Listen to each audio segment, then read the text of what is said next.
Bem-vindos ao canal Projetos e Artigos que Marcaram Época. Eu sou Newton Sebraga e aqui estão todas as revistas, centenas delas em que eu escrevi artigos e publiquei projetos. E como vocês podem ver, eu tenho a maioria desses projetos funcionando e montados.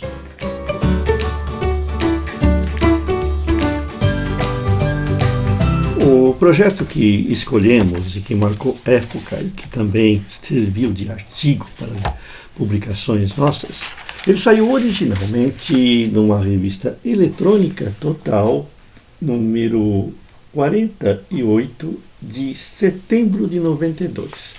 Mas ele fez tanto sucesso que eu também publiquei em outras fontes.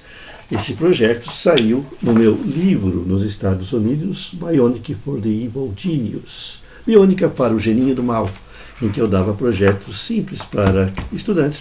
O livro foi indicado para o projeto STEAM e também saiu até na versão em chinês do mesmo livro, que também foi adotado e recomendado em algumas escolas da China. Então, esse projeto ele acabou se espalhando pelo mundo, né? E ele foi tão importante, né, que acabou até sendo explorado num dos capítulos daquela série americana Caçadores de Mitos, né? Em que o pessoal pegava coisas da tecnologia para ver se eram verdades ou mitos, e um dos capítulos foi justamente em cima desse meu projeto, né? O que falava esse aparelho que eu vou mostrar agora, detalhar nesse vídeo? Era o gerador de pânico, que vocês podem ver aqui, o protótipo que até hoje eu tenho aqui comigo, né, funcionando. Você tem aqui o protótipo que saiu na capa daquela edição e que fez muito sucesso. O gerador de pânico, ele aproveitava dois efeitos que inclusive eu exploro em vários artigos do site. Se vocês querem saber mais sobre esse projeto, vocês têm aí nas características do vídeo, na descrição do vídeo, links importantes, inclusive para a montagem, se você quiser fazer o teste. Ele explorava dois efeitos importantes, dois fenômenos importantes que ocorrem com as ondas sonoras. O som brontofônico e também o batimento acústico. Vamos por partes. Como é que um circuito pode gerar pânico numa pessoa? A ideia era um circuito que, se você deixasse ligado num ambiente, as pessoas entrariam em pânico. Seria um ruído estridente que parece vir de dentro da cabeça, porque ele não é realmente produzido só nos dois alto-falantes, nos dois pequenos tweeters de alta potência que a gente usava, por esse circuito oscilador modulado, mas ele é produzido também pelo batimento acústico que ocorre no tímpano. Então vamos por parte. Som brontofônico. Tem um artigo que explica exatamente o que é isso, o que faz. Se eu tenho uma vibração sonora de baixa frequência e ela bate num obstáculo, por exemplo, a vidraça da sua casa, a vidraça vai começar a vibrar, mas dependendo das suas características mecânicas, ela pode vibrar numa frequência harmônica. Quer dizer, ela não vai vibrar na mesma frequência do som que ela recebe, mas numa frequência mais alta. É mais ou menos o que ocorre, né, do que a gente chama de ataque sônico, que eu até falei desse problema num vídeo que passou pelo Fantástico na Rede Globo, né, que é justamente aquilo que causa mal-estar nas pessoas, que vai causar até problemas orgânicos, né? Mas no caso do som brontofônico, que eu estou falando, se ocorre uma trovoada e o som da trovoada de baixa frequência bate no vidro, o vidro vibra numa frequência mais alta e parece que é o vidro que está emitindo o som. Parece que é o vidro que está apitando numa frequência mais alta. O mesmo ocorre quando passa um caminhão na rua e o seu vidro vibra numa frequência mais alta do que a excitação provocada pelo caminhão. Isso é o som brontofônico. O nome brontofônico vem de brontos, que em grego significa trovão. Por exemplo, brontossauro, lagarto trovão, né?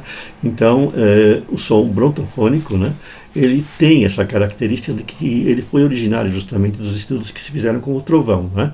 Que o barulho do trovão pode gerar frequências mais altas através do efeito brontofônico, né? O segundo efeito ocorre é o batimento acústico. Quando dois sons de frequências diferentes incidem num anteparo, eles se combinam. E esse anteparo pode vibrar numa frequência que é a soma das frequências dos sons incidentes. E vibrar também na diferença entre as frequências. Então, por exemplo, se eu pego dois ultrassons de frequências diferentes e faço com que eles incidam num anteparo, o batimento acústico pode ser um som audível. Certo? Então, nós podemos então imaginar o seguinte fenômeno. Nós vamos combinar dois sons de alta frequência, dois ultrassons, que vão incidir, vão encher o ambiente e vão incidir no seu tímpano. No seu tímpano, esses sons estão sendo modulados, então vai ocorrer o batimento acústico em uma frequência que se desloca constantemente entre os infrassons e os sons mais altos. Ocorre o batimento acústico. E no caso dos infrassons, o tímpano pode gerar o que a gente chama de um som brontofônico. Ele vai produzir uma frequência mais alta.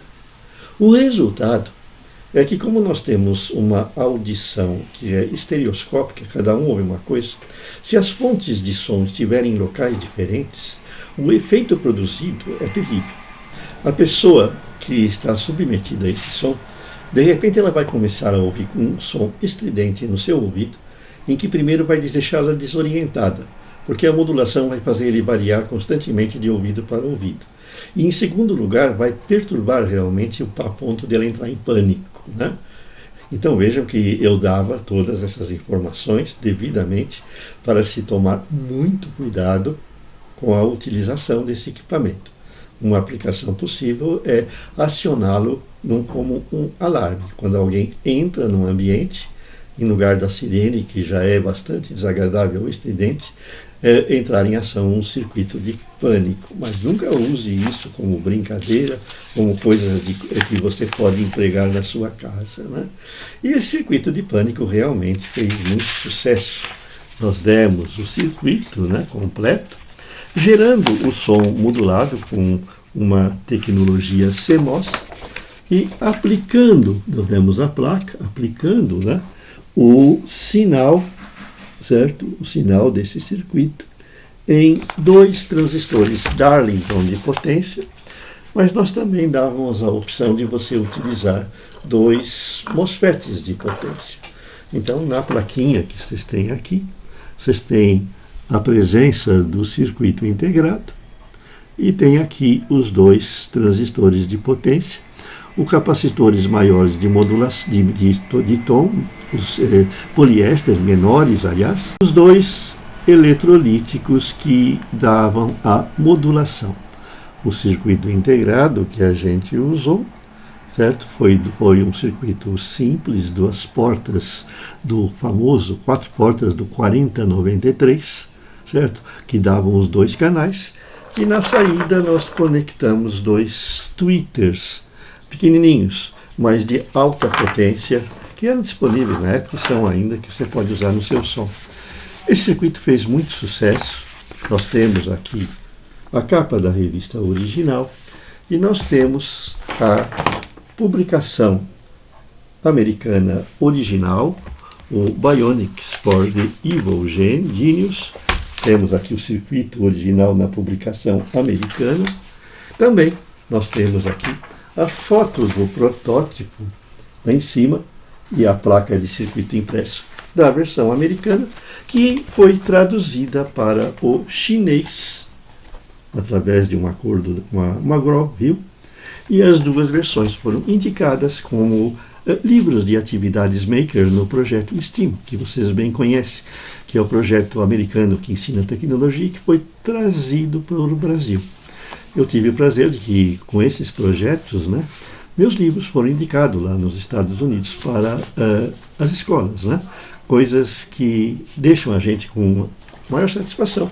E é lógico, eu guardo com bastante carinho o meu circuito, o meu protótipo do gerador de pânico. Se você gostou desse vídeo, deixe o seu like, né? Inscreva-se em nosso canal. Até a próxima.